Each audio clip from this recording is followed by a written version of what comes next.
Grüezi, bienvenue sur Cuisine & Chill, moi c'est Jules.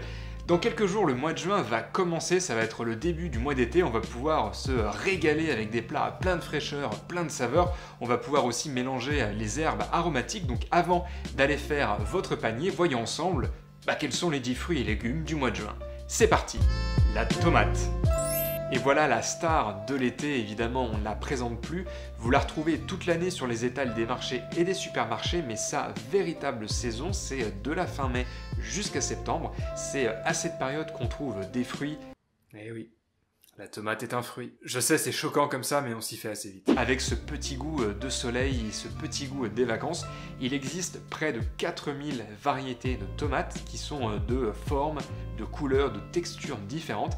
Moi, mes deux préférées, ce sont la tomate cœur de bœuf, qui est grosse, charnue, qui est très intéressante à manger en salade parce qu'elle rend très peu d'eau, et la tomate noire de Crimée, qui, comme son nom l'indique, est noire, qui, elle, a un goût plus subtil, légèrement sucré.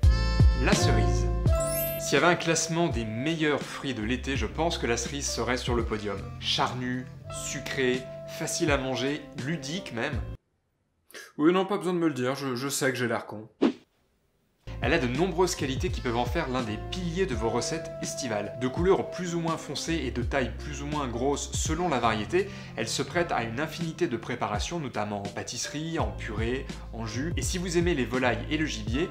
c'est pour la même chose, quoi. Bon, il y a le bon chasseur, puis il y a le mauvais chasseur, il y a le viandard, puis il y a le non-viandard, quoi. Leur acidité rééquilibrera ces plats qui sont parfois un peu trop riches et gras. Pour bien les choisir, il faut regarder les queues des cerises. Elles doivent être bien vertes, pas trop sèche, bien attachée aux fruits. La peau de la cerise doit être aussi bien brillante, c'est un gage de fraîcheur. Comme les fraises, c'est un fruit fragile, sa durée de vie n'excède en général pas 48 à 72 heures, donc n'hésitez pas à les manger tout de suite. La pastèque. La pastèque, c'est un fruit gigantesque qui est gorgé d'eau, qui est très peu sucré. Personnellement, c'est un fruit que je trouve pas très intéressant. Enfin, je veux dire, si vous aimez passer plus de temps à enlever les pépins qu'à manger, ok, mais sinon... Pour être sérieux, 2 minutes, l'avantage de la pastèque, c'est qu'elle a un goût assez neutre, donc on peut l'associer autant dans des préparations salées que sucrées avec une infinité d'ingrédients, et notamment de l'huile d'olive, de la tomate, du concombre, des olives, même des fromages frais comme la feta. En général, vous achèterez vos pastèques en quartier, mais si l'envie vous prend d'en prendre une entière pour, je sais pas moi... Amazing. Elle ne doit pas sonner creux. La courgette. Autre grand classique de l'été, les courgettes sont arrivées depuis une quinzaine de jours. Alors évidemment, on en trouve là aussi toute l'année sur les étals des marchés et des supermarchés, mais sa vraie saison, elle va de mai jusqu'en octobre. Quand elle est cuite, la courgette a une texture fondante et un goût qui est assez peu prononcé, donc elle se marie très bien dans beaucoup de préparations et notamment dans vos ratatouilles, dans vos currys aussi ou dans vos quiches. Mais vous pouvez aussi la manger crue, par exemple taillée en fin bâtonnet ou alors en spaghetti avec une sauce tomate légèrement épicée et sucrée, c'est vraiment très bon. La courgette se marie aussi bien avec beaucoup d'herbes aromatiques comme la coriandre, le thym, l'estragon, le romarin, mais vous pouvez aussi l'associer avec des saveurs plus sucrées, notamment les fruits rouges comme la mûre, le thé, ou alors plus étonnant, la banane. Bon, j'ai jamais testé, mais il paraît que c'est bon. Le melon. On connaît tous le melon commun qui est rond et qui renferme une chair orange, mais c'est également une grande famille, on compte plus de 250 variétés, avec des melons qui sont petits, qui sont ronds, ovales, gigantesques, d'autres avec une chair blanche, verte, bref, de quoi varier à l'infini les goûts, les formes et les couleurs. Bien sûr, le melon, ça se marie très bien avec du jambon cru, c'est un grand classique de la cuisine, mais vous pouvez aussi l'associer sans crainte à d'autres fruits jaunes comme la pêche, la pastèque, de l'huile d'olive. Ça fonctionne aussi très bien avec des poissons blancs comme une dorade. Comment reconnaître un melon mûr ? Très bonne question. Commencez toujours par regarder son pédoncule. S'il est craquelé, vous avez un melon qui est à parfaite maturité. Si c'est pas le cas, sentez-le près du pédoncule, il doit avoir une bonne odeur douce, sucrée, pas trop acide. Si c'est un goût prononcé d'alcool, c'est qu'il est déjà trop mûr. Et enfin, soupesez-le, un melon à maturité doit être bien lourd, c'est un signe qu'il est gorgé d'eau. La framboise. La framboise... Ce petit goût des vacances quand on faisait du vélo, qu'on allait les ramasser dans les talus, qu'on les mangeait comme ça, avec leur petit goût acidulé. Pardon, je m'égare. La framboise, aliment charnière en pâtisserie et plus généralement dans les recettes sucrées, donc n'ayez pas peur de l'associer à d'autres saveurs sucrées, vous risquez rarement de vous tromper. Bon, si vraiment vous avez du mal, voilà quelques exemples, ça marche très bien avec du chocolat, de la vanille, de la pistache, du thé, de l'abricot également, une framboise fraîche et ferme, charnue, sans son pédoncule dont elle se détache quand elle est mûre, donc on doit avoir le trou à l'intérieur du fruit. Comme pour les cerises, c'est un fruit très fragile, au-delà de 48 heures, ça se transforme en bouillie dans la barquette, donc mangez-les sans attendre, ou si vous ne pouvez pas, transformez-les, par exemple en confiture, en compote, ou même en glace. Les pêches. Avec le melon et la pastèque, les pêches, c'est encore un fruit très désaltérant pour l'été, mais avec un goût plus prononcé, plus sucré, qui en fait un fruit beaucoup plus polyvalent, qui va se prêter à des préparations autant salées que sucrées. Les pêches se reconnaissent à leur peau qui donne la sensation d'un petit duvet velouté.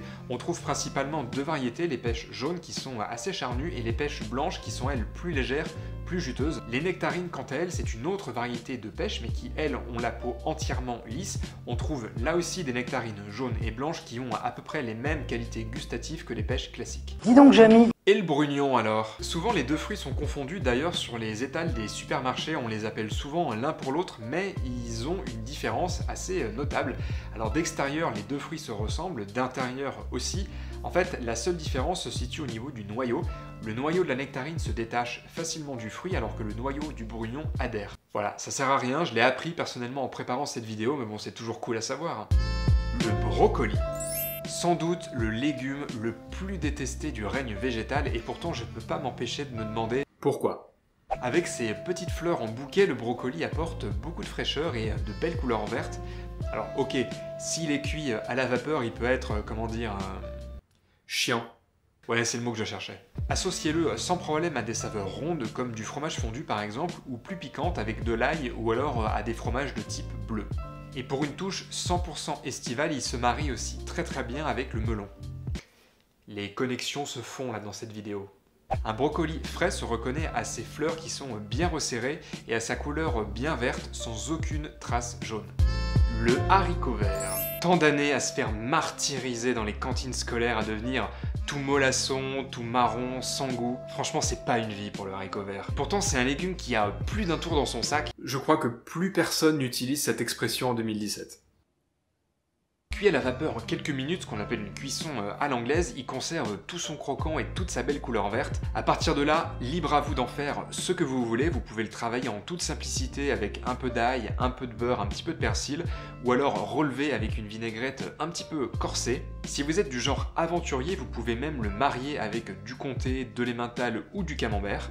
Et si vous êtes en train de préparer Koh Lanta et que rien ne vous fait peur, vous pouvez même aller jusqu'à le marier avec de la fraise, de la framboise dans une salade estivale pleine de fraîcheur. Le litchi. Le litchi, c'est ce petit fruit rose qui vient de Chine. Derrière son écorce dure et rugueuse, il cache une chair blanche avec un parfum délicat, très peu sucré, qui rappelle un petit peu l'odeur de la rose ou de la cerise. Il accompagne très bien les autres ingrédients de la cuisine asiatique comme les crevettes, le porc, le lait de coco, le thé, mais vous pouvez aussi le travailler en toute simplicité et dans ce cas-là, présentez-lui des herbes aromatiques comme de la menthe, de l'estragon ou du romarin et ça fera absolument un plat délicieux. Et voilà, c'est fini pour cette vidéo, j'espère que ça vous a plu. Si c'est le cas, n'hésitez pas à donner un max de force à cette vidéo en la likant, en la partageant. Vous pouvez aussi dans les commentaires me laisser vos idées si vous avez déjà des suggestions de recettes qui vous sont venues en tête avec ces fruits et légumes du mois de juin. En attendant, je vous embrasse et on se retrouve très vite pour d'autres recettes en vidéo.